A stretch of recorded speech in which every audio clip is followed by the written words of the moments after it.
cuerpo encontrado de una mujer probablemente víctima de violencia de género. Venías a hablar de este tema, no precisamente por otro caso más. ¿Cuál es tu opinión al respecto? Bueno, digamos, este caso falta que se confirme, la justicia dictaminará si es el cuerpo de esta niña que están buscando. Sí venimos observando durante este mes de enero este terrible recrudecimiento de la violencia contra las mujeres. Y no nos parece que sea casual, ¿no? De la mano de que las mujeres venimos protagonizando grandes conquistas en materia de derechos y las jóvenes son parte de esas grandes movilizaciones, lo que viene habiendo es una ausencia muy grande por parte del Estado que debiera impartir políticas públicas para aplicar las leyes de protección de nuestros derechos vigentes, ¿no? Nosotras relevamos hasta el 21 de enero 18 femicidios. En la Argentina esto arroja una cifra de un femicidio cada 28 horas. Durante el año 2018 relevamos 260 femicidios y el 25% de los femicidios relevados el año pasado fue cometido contra mujeres jóvenes de entre 15 y 25 años. El 27% de esas mujeres jóvenes había estado desaparecida previa a encontrarse, sin vida, ¿no? Y confirmarse que fueron femicidios. Digamos que las mujeres jóvenes, las niñas, de alguna manera son quienes tienen sus derechos más vulnerados y están en mayor situación de desprotección por parte del Estado. Teniendo en cuenta esto, ¿se ha cambiado el modo, la inmediatez para investigar casos de desapariciones, sobre todo de mujeres, por parte de la policía, o sigue todo igual? Mira, ¿qué es lo que nosotras observamos? Que en la medida que tome relevancia mediática, la policía tiene que accionar porque quede en evidencia, sino que esto no es así. De cualquier forma, hace unos días confirmábamos que se había encontrado el cuerpo de Carla acá en la ciudad de Buenos Aires. La policía tardó 4 días en ordenar el rastrillaje en la zona desde donde ella había activado el botón antipánico, con lo cual por supuesto, que se hagan visibles, que los medios de comunicación denuncien esta situación junto con el reclamo de las organizaciones de mujeres, hace que la policía y que el Estado deba responder de manera más rápida, pero no lo garantiza igualmente. Se armó un debate con respecto al botón antipánico, si efectivamente funcionaba o no. De hecho, aquí en el piso tuvimos a Ana María Rinaldi, que es fue víctima de violencia de género, y nos contaba su experiencia con respecto al botón. ¿Sirve? ¿No sirve? ¿Falta mucho que desarrollar? ¿Cuál es tu opinión con respecto a esto? Porque a veces uno acciona el botón antipánico y tarda muchísimo, 40 minutos la última vez, dijo. ¿Cuándo tiene señal? Cuando tiene señal, que no es en todos lados. Nosotras venimos diciendo que claramente no es una medida eficaz para prevenir reiteraciones de situaciones de agresiones.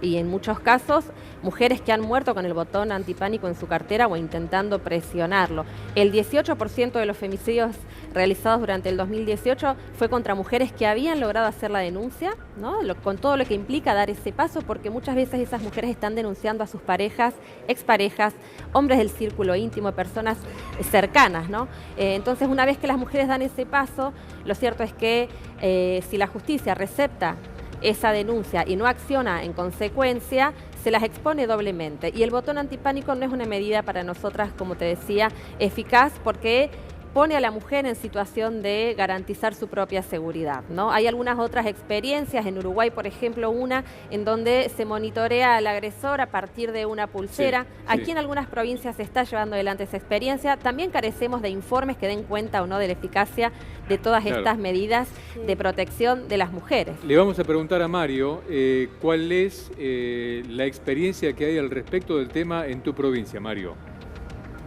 Bueno, la experiencia en sí, sobre todo como manifestaba esta profesional, es de acuerdo a los primeros datos que han proporcionado y sobre todo la investigación que ha realizado la policía de Chaco, donde al detener las personas identificadas que podría tratarse de esta persona que esté vinculado con este asesinato de esta niña de 13 años, si es que realmente lo cometió, es una de las cosas que la policía trabajó muy bien para poder registrar la aprehensión inmediata por los chats que tenía con el celular que ha sido encontrado en manos de esta persona de 21 años de apellido Peralta, donde han trabajado en la parte cibernética de la policía de delitos complejos de Chaco donde ha llegado como resultado positivo para ellos en la investigación de esto que ha sido hallado, sobre todo de la manera que han hecho por la parte de triangulación, geoposicionamiento que tienen en esto para poder determinar los cruces de antenas y los lugares de las personas que habían estado por última vez en forma conjunta, y eso habría originado también que la investigación arroja este resultado para ellos positivo, ¿no? Raquel, ¿existe más saña, más ensañamiento con parte de algunos hombres? Porque estamos dando cuenta de este enero tremendo para las mujeres con respecto a las cifras de femicidio, de un ensañamiento en contra de la mujer, más allá de que las matan y las torturan. No es la primera vez que hablamos de gente que las tiran en bolsas, que las entierran, que las abusan, y si no las pueden abusar, son realmente violentos. ¿Hay más saña contra la mujer? Nosotros venimos observando que se reiteran las distintas formas a partir de las cuales se les quita la vida a las mujeres. Por supuesto que cualquier femicidio lleva en sí mismo este nivel de saña. Es alguien que está quitándole la vida a otra persona porque cree que es dueño de esa vida. Por eso es importante visibilizar que detrás de estos femicidios lo que hay es toda otra estructura social que de alguna manera sigue naturalizando algunas formas de violencia que contribuyen a que luego sucedan estos asesinatos, ¿no? Hay muchas formas de violencia, violencias más cotidianas que están muy arraigadas socialmente, que están naturalizadas en las relaciones entre hombres y mujeres, y es muy necesario visibilizarlas, denunciarlas, desandar y deconstruir esta forma que abona, como decía antes, a que un hombre sienta que puede ser dueño y por eso quitarle la vida a una mujer. Ni que hablar estos hechos tan aberrantes, ¿no? De que mueran mujeres jóvenes y sean escondidas detrás o enterradas vivas, ¿no? O en bolsas, pero digo, eso es parte de este recrudecimiento en términos de la violencia machista, ¿no? Hay algo que sucede que hace que esos hombres tengan que recurrir a esa forma, y es en parte el empoderamiento que venimos teniendo las mujeres de unos años a esta parte. ¿Y qué pasa con el agresor, con el denunciado, una vez que la mujer se decide, rompe esa barrera psicológica que muchas veces les impide denunciar inmediatamente un hecho de violencia? ¿Qué pasa después de eso?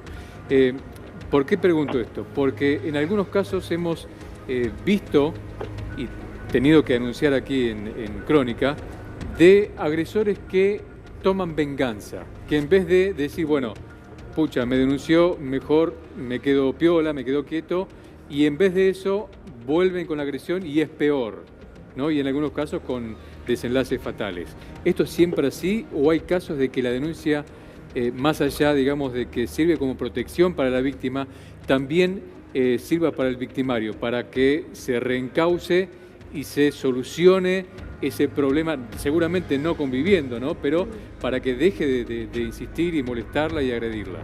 Existen ambas situaciones, pero por supuesto esto que vos remarcás es cierto. Una mujer cuando va a realizar una denuncia sabe que si esa denuncia no es contenida y abordada de manera integral, puede que haya un recrudecimiento de la violencia por parte del mismo agresor. Por eso es tan importante el resorte estatal y la intervención ante esas situaciones, ¿no? Después la justicia dirá si el delito y la denuncia es tan grave como para que haya una condena penal o no, pero lo cierto es que es muy importante esta reflexión también porque necesitamos que haya programas que hagan que los hombres puedan reeducarse para que no vuelvan a ejercer violencia contra las mujeres. ¿Y será ¿no? posible eso, reeducarse? Hay algunas experiencias. Ahora, es necesario que haya nuevas formas de pensar la masculinidad, ¿no? Cuando nosotros hablamos de que vivimos en una sociedad que es machista, que es desigual, hablamos de que eso perjudica principalmente a las mujeres, pero también los pone a los hombres muchas veces en situaciones de tener que dar respuestas que no pueden dar por X causa, ¿no? Estos contextos de empobrecimiento, de crisis económica que hace que muchos hombres pierdan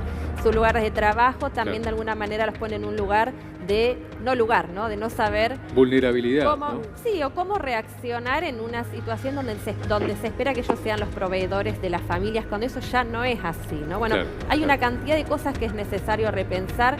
Por supuesto, denunciar que esta sociedad patriarcal y machista lo que hace es generar más muerte, más violencia, más discriminación contra las mujeres, y ese es el principal problema a resolver. Pero también los hombres tienen que repensar su masculinidad, reeducarse para construir relaciones más igualitarias.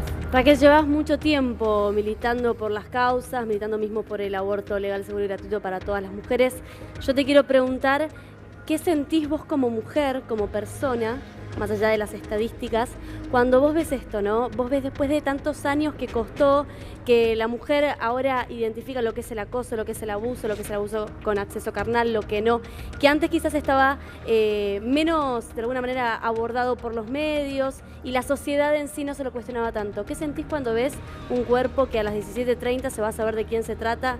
Un cuerpo de una mujer, de una chiquita de 13 años que podría llegar a ser esta chica desaparecida. ¿Qué sentís vos como mujer? Y bueno, mucha bronca, indignación, hartazgo. Estamos cansadas de contar muertas. Estos no son números, son personas, son historias de vidas truncadas. Son más de 275 pibes y pibas que quedaron huérfanas durante el año pasado. Esto es la injusticia social que vivimos las mujeres, que somos asesinadas por el solo hecho de ser mujeres. Por supuesto que no nos puede generar ningún sentimiento feliz, ¿no? Esto es hartazgo, es bronca, es necesidad de exigir que el Estado tome cartas en el asunto, que la justicia realmente garantice el acceso a este derecho para las mujeres. Creo que el Estado viene muy por detrás de lo que venimos demandando desde el feminismo y desde la sociedad. Si queremos pensar como un hito o un momento de quiebre en la Argentina, el 3 de junio del 2015 no fue un reclamo solo de las mujeres o del movimiento feminista, sino del conjunto de la sociedad. Y el Estado viene asignando partidas presupuestarias ínfimas para aplicar las leyes de protección de nuestros derechos. ¿Cuánto se destina a cada mujer por el tema de la violencia? Para este 2019, post-recorte que sufrió el Plan Nacional de Acción para prevenir, sancionar y erradicar la violencia contra las mujeres, que tiene que llevar adelante el INAM, que es el Instituto Nacional de las Mujeres, el presupuesto representa 11 pesos por mujer para este año para aplicar, por ejemplo, la ley 26485, que es una ley que este año cumple 10 años, ¿no? Y estamos muy lejos de que se garantice lo que esa ley prevé.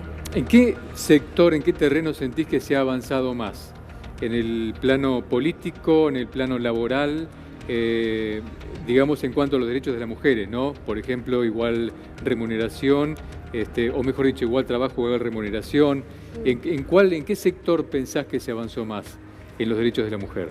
Bien, yo creo que venimos de conquistas históricas, ¿no? O sea, sí, podemos ver distintos avances en materia de derechos. Si queremos remontarnos hacia algunas décadas atrás, seguramente el voto femenino en el 47, que es una ley que se sancionó a partir del empuje de Eva Perón, pero de las sufragistas y de las feministas que la antecedieron, ese fue un momento clave. Las mujeres empezamos a tener derechos civiles, podíamos votar y también luego pudimos ser electas. En la última década obtuvimos leyes muy importantes, como esta ley de prevención y de abordaje integral de la violencia contra las mujeres, que es la 26485. La ley de ESI, la ley de educación sexual integral, también es una ley sumamente importante. Lo que sucede es que son leyes que luego no se aplican, con lo cual no terminan de transformar la realidad de las mujeres, no terminan de garantizarse el acceso a los derechos que esas leyes prevén.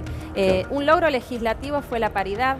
A fines del 2017 se sancionó una ley a partir de la cual las listas nacionales deben conformarse paritariamente e intercaladamente, ¿no? Hombre, mujer, hombre, mujer. Este año, en el 2019, esos cargos nacionales debieran estar construidos de esa manera, con esa alternancia. Ese es un logro, el 50 y 50 en los lugares de representación legislativos, por ejemplo. Pero nos falta mucho. La principal deuda, nosotras decimos, es el derecho al aborto legal.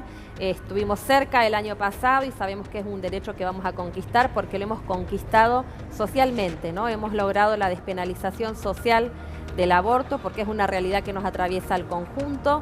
Todas y todos conocemos a alguna mujer que haya abortado, no creemos que por eso sea una asesina o tenga que ir presa, es una realidad que va a seguir sucediendo independientemente de que sea legal, y lo mejor que se puede hacer es justamente darle un manto de legalidad para que las mujeres no mueran por esta causa. Vos hablabas de las mujeres, o los chicos, mejor dicho, que quedaron huérfanos a causa de femicidas que decidieron terminar con la vida de tantas mujeres. Hubo una ley sancionada en el Congreso, la ley Brisa. ¿En qué estado está actualmente esa ley? ¿Se cumple, no se cumple? Digamos, la familia que queda, porque eso también de poco se habla, de los que quedan del otro lado esperando, y probablemente la mujer era también la persona, el sostén familiar económico de la casa. Así es. Bueno, la ley Brisa fue, por supuesto, una conquista.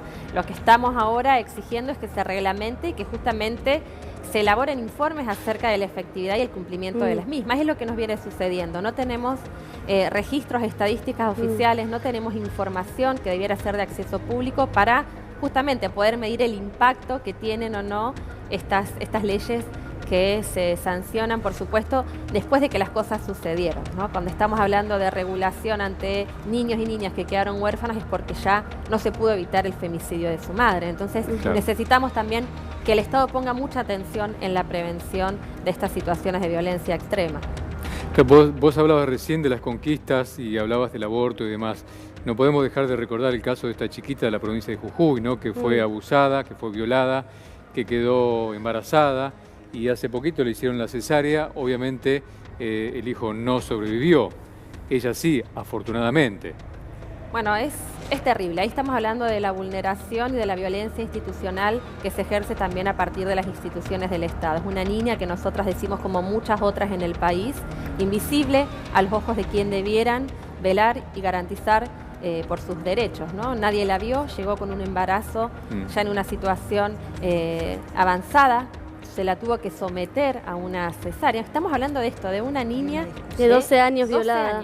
Pensémonos cuando teníamos 12 años las mujeres y pensemos si en ese momento cómo hubiésemos vivido una situación, esto que es terrible, una violación, gestar a una persona sin desearlo, en el caso de que esta cesárea que se cometió, digo, como solución, no fue una interrupción legal del embarazo, digamos, no se pudo llegar a realizar de la manera que debiera haber sido, no se garantizó un derecho que está vigente desde 1921, ¿no? O sea, se hizo todo mal, decimos nosotras, no estuvo el Estado cuando debía estar y, bueno, las consecuencias son graves para esa niña y en este caso para la criatura producto de esa violación que nació y falleció a los pocos días. ¿Cómo podemos ayudar a los hijos? ¿Cómo los podemos educar? Porque recién hablábamos con los periodistas de la desaparición de Angelina y ellos nos contaban que se habrían encontrado conversaciones entre un adulto de 21 años con una nena de 13. ¿Cómo hacemos para educar a los más chicos sin de alguna manera restringirlos o prohibirles que tengan el uso de redes sociales? Pero digo, porque por ahí también empieza la perversión de un adulto que se aprovecha de la inocencia de un niño, esta chiquita con un retraso madurativo. Bueno, nosotras creemos que es muy importante que las niñas, los niños no establezcan vínculos o relaciones con personas que no conozcan. Es muy importante que tengan la confianza para poder hablar en sus entornos familiares o en las instituciones escolares a las que acuden ante cualquier situación de alerta que puedan observar, ¿no? Es esto que vos decís, hay muchos que se disfrazan con perfiles falsos en las redes sociales, entonces es muy importante explicarles porque las niñas y los niños comprenden, ¿no?, de que pueden estar expuestos a estas situaciones. Y bueno, como decía antes, ¿no?, impartir y aplicar las leyes que están vigentes es sumamente importante también para esto. La Ley de Educación Sexual Integral no solo no previene a las niñas de enfermedades y a los niños de enfermedades de transmisión sexual o de embarazos no deseados, sino que también abona a la construcción de relaciones igualitarias entre los géneros basadas en el respeto, ¿no?